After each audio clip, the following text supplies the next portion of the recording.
नमस्कार, मेरा नाम सुनील मियाँ है और आप मेरे साथ देखना शुरू कर चुके हैं लीगल टॉक्स। जैसे कि आप सभी लोग जानते हैं कि हिंदुस्तान के अंदर हर कोई इंसान जब भी कोई गाड़ी खरीदता है तो बड़ी शौक से खरीदता है और इस बात की न केवल उस व्यक्ति को बल्कि पूरे घर में एक खुशी का माहौल होता है। लेकिन गाड़ी से संबंधित बहुत सारी कानूनी पेचीदगियां हैं, कानूनी प्रावधान हैं जिनको जानना हमारे लिए बहुत ज़रूरी है। तो आज हम इसी बात पर चर्चा करेंगे, वो ऐसी कौन कौन सी महत्वपूर्ण बातें हैं जिनको हमें जानना बहुत ज़रूरी रहेगा, ताकि गाड़ी खरीदने के उपरांत हम अपनी आरसी बनवाएं, ड्राइविंग लाइसेंस से संबंधित कोई जानकारी हो। इन सभी के बारे में आज हम चर्चा करेंगे इस वीडियो में। तो शुरू करते हैं आज की चर्चा। सबसे पहली बात हम ये जान लेते हैं जो बहुत ही महत्वपूर्ण है और हम सभी की ज़िंदगी में बहुत काम आने वाली है। जैसे कि आप सभी लोगों को मालूम है कि अभी हाल फिलहाल में ही हिंदुस्तान के अंदर मोटर व्हीकल्स एक्ट के अंदर काफ़ी सारे अमेंडमेंट्स किए गए हैं।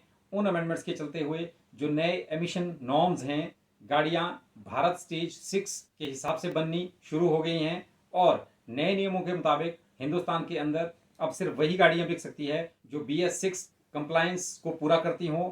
और जितने भी कार मैन्युफैक्चरर्स या व्हीकल मैन्युफैक्चरर्स हैं वो इन्हीं सभी नियमों का पालन करके BS स्टेज 6 कंप्लायंस के हिसाब से सारी गाड़ियों का निर्माण कर रहे हैं और उन्हीं को बेच रहे हैं।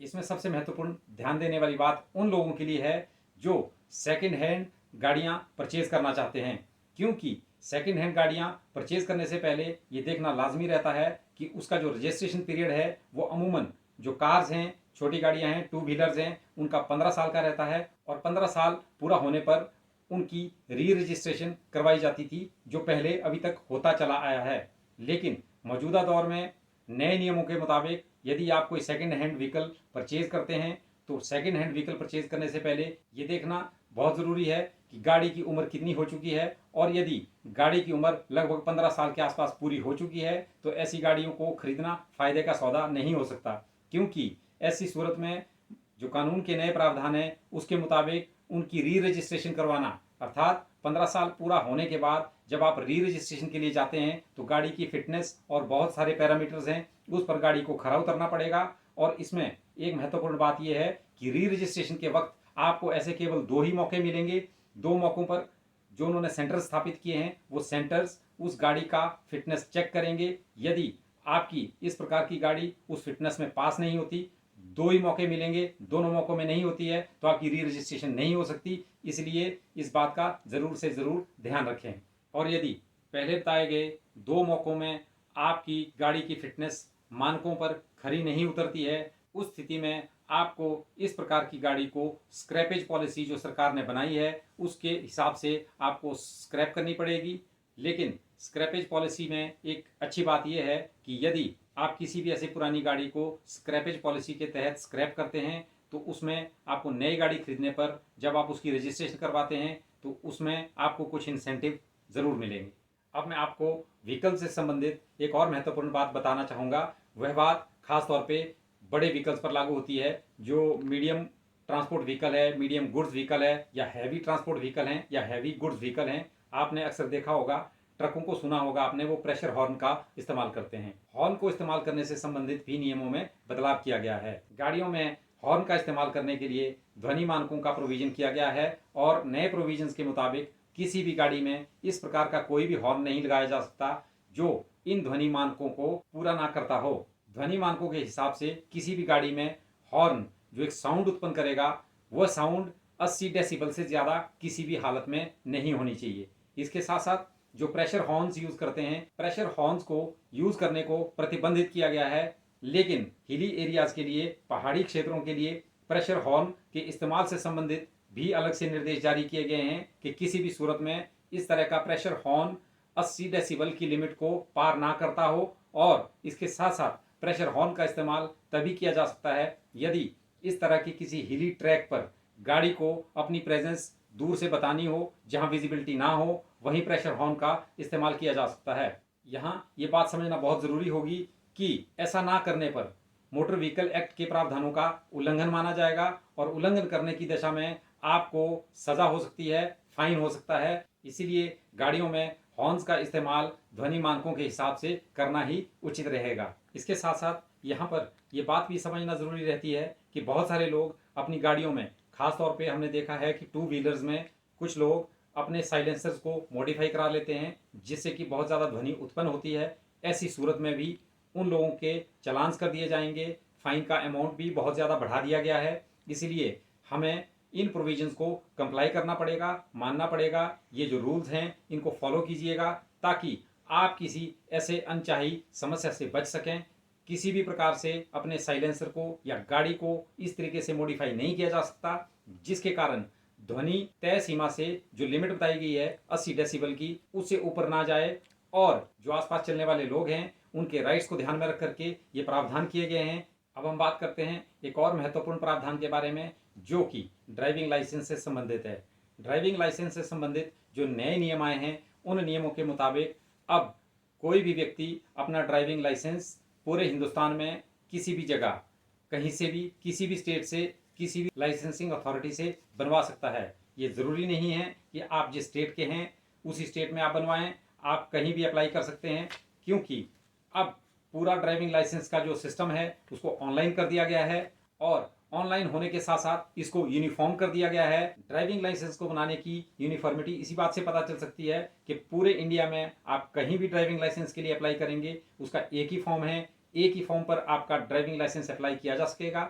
इसके साथ साथ जो ड्राइविंग लाइसेंस आपको लाइसेंसिंग अथॉरिटी जारी करेगी उसका प्रारूप भी एक ही जैसा है। उसमें जितनी भी कॉलम्स और डिटेल्स हैं वो एक ही समान है, सिर्फ और सिर्फ उसमें राज्य का नाम ही अलग रहेगा। और ड्राइविंग लाइसेंस इस प्रकार से कहीं से भी बना करके एक जैसा ही सभी जगह से हासिल किया जा सकता है।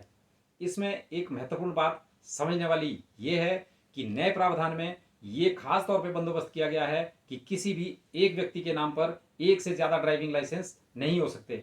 यदि किसी व्यक्ति के एक से अधिक ड्राइविंग लाइसेंस हो, ऐसी डिटेल्स अगर सरकार के ध्यान में आती है तो उसके ड्राइविंग लाइसेंस निरस्त किए जा सकते हैं, उनको कैंसिल किया जा सकता है। तो आपकी जिम्मेवारी बनती है कि एक लाइसेंस को कैंसिल करवा दीजिएगा, सरेंडर करवा दीजिएगा और एक ही ड्राइविंग लाइसेंस को आप अपने पास रख सकते हैं। इस बात का ध्यान रखना भी जरूरी है ताकि आने वाले समय के अंदर हमें इस प्रकार की कोई परेशानी का सामना ना करना पड़े।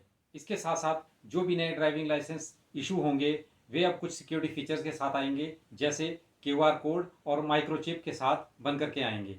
इसके अलावा ड्राइविंग लाइसेंस से संबंधित जितने भी काम हैं वे ऑनलाइन किए जाएंगे और आप ऑनलाइन तरीकों से ही अपने ड्राइविंग लाइसेंस से संबंधित जितने भी काम हैं उनको तभी कर पाएंगे यदि आपने अपना ड्राइविंग लाइसेंस आधार ऑथेंटिकेशन के थ्रू बनवाया होगा या फिर आपने अपना मौजूदा बना हुआ ड्राइविंग लाइसेंस के साथ आधार को लिंक किया होगा। यदि आपका ड्राइविंग लाइसेंस पहले से बना हुआ है और आधार के साथ लिंक नहीं है तो आप उसे ऑनलाइन या ऑफलाइन दोनों ही तरीकों से लिंक करवा सकते हैं। आने वाले समय में ये आपके लिए बहुत फ़ायदेमंद रहेगा। आप अपना ड्राइविंग लाइसेंस बनवाने के लिए एक नया नियम और जान लीजिए। उस नियम के मुताबिक अब ड्राइविंग लाइसेंस दो तरीकों से बनेगा। पहले तरीके में जिस प्रकार से पहले ड्राइविंग लाइसेंस बनते आ रहे थे जिसमें आप स्किल टेस्ट देते हैं या प्रैक्टिकल टेस्ट देते हैं, उसी के आधार पर आपको ड्राइविंग लाइसेंस जारी किया जाता है। लेकिन अब यह भी प्रावधान कर दिया गया है कि यदि कोई भी ऐसा इंस्टीट्यूशन, ड्राइविंग स्कूल हो जो कि मान्यता प्राप्त हो और उन्होंने आपको एक सर्टिफिकेट जारी किया हो तो इस प्रकार का सर्टिफिकेट देने पर आपको स्किल टेस्ट या प्रैक्टिकल टेस्ट देना जरूरी नहीं होगा। ये टेस्ट दिए बगैर ही आपका ड्राइविंग लाइसेंस आपको बनाकर दे दिया जाएगा। और आज की चर्चा में जो आखिरी महत्वपूर्ण बात है वह गाड़ी की नंबर प्लेट के बारे में है, जिसे हम साधारण भाषा में नंबर प्लेट कहते हैं, लेकिन इसे हम प्रॉपर तरीके से रजिस्ट्रेशन प्लेट कहेंगे क्योंकि जब भी हम गाड़ी परचेज करते हैं, परचेज करने के बाद हम गाड़ी को रजिस्टर करवाते हैं, उसका रजिस्ट्रेशन नंबर लेते हैं। उस रजिस्ट्रेशन नंबर की एक प्लेट बनती है जिसे गाड़ी के आगे और पीछे दोनों जगह लगाना अनिवार्य होता है। लेकिन नए प्रावधानों के मुताबिक अब HSRP का प्रावधान किया गया है। HSRP यानी हाई सिक्योरिटी रजिस्ट्रेशन प्लेट। अब इंडिया के अंदर सभी गाड़ियों में एक ही प्रकार की यूनिफॉर्म्ड तरीके की हाई सिक्योरिटी रजिस्ट्रेशन प्लेट ही लगेगी और हर स्टेट को ये इंश्योर करना ज़रूरी रहेगा। हर राज्य सरकार की जिम्मेवारी रहेगी कि वे हर गाड़ी के अंदर HSRP ही अफिक्स करवाएं। और कुछ राज्यों ने पहले ही HSRP को लागू कर दिया गया था, जैसे हिमाचल प्रदेश में काफ़ी समय से गाड़ियों में हाई सिक्योरिटी रजिस्ट्रेशन प्लेट लगती आ रही है और आगे के लिए ये नियम और भी कड़े कर दिए जाएंगे और मोटर व्हीकल के नए नियमों के मुताबिक HSRP को लगाना अनिवार्य कर दिया जाएगा। HSRP के अलावा कोई भी रजिस्ट्रेशन प्लेट या नंबर प्लेट आप नहीं लगा सकते। और यदि आप ऐसा करते हैं, रजिस्ट्रेशन प्लेट या तो नहीं लगाते या HSRP के अलावा कोई दूसरी प्लेट का इस्तेमाल करते हैं, तो उस सूरत में आपकी गाड़ी का चालान कर दिया जाएगा और इसका फाइन अमाउंट काफ़ी बढ़ा दिया गया है, जो कि 5,000 रुपये तक हो सकता है। आखिर में सभी लोगों से मेरी ये गुजारिश रहेगी, ट्रैफिक और यातायात नियमों का पालन करें, मोटर व्हीकल्स के जो अलग अलग प्रावधान हैं उनका पालन करें, जो कि हम सभी की सुरक्षा के लिए बनाए गए हैं। और किसी भी प्रकार के नशे का सेवन करके गाड़ी ना चलाएं और सेफली चलाएं। मैं आपसे आग्रह करूंगा कि मेरे चैनल को सब्सक्राइब कीजिएगा, इसे लाइक करें और शेयर भी ज़रूर करें। धन्यवाद, शुक्रिया, नमस्कार।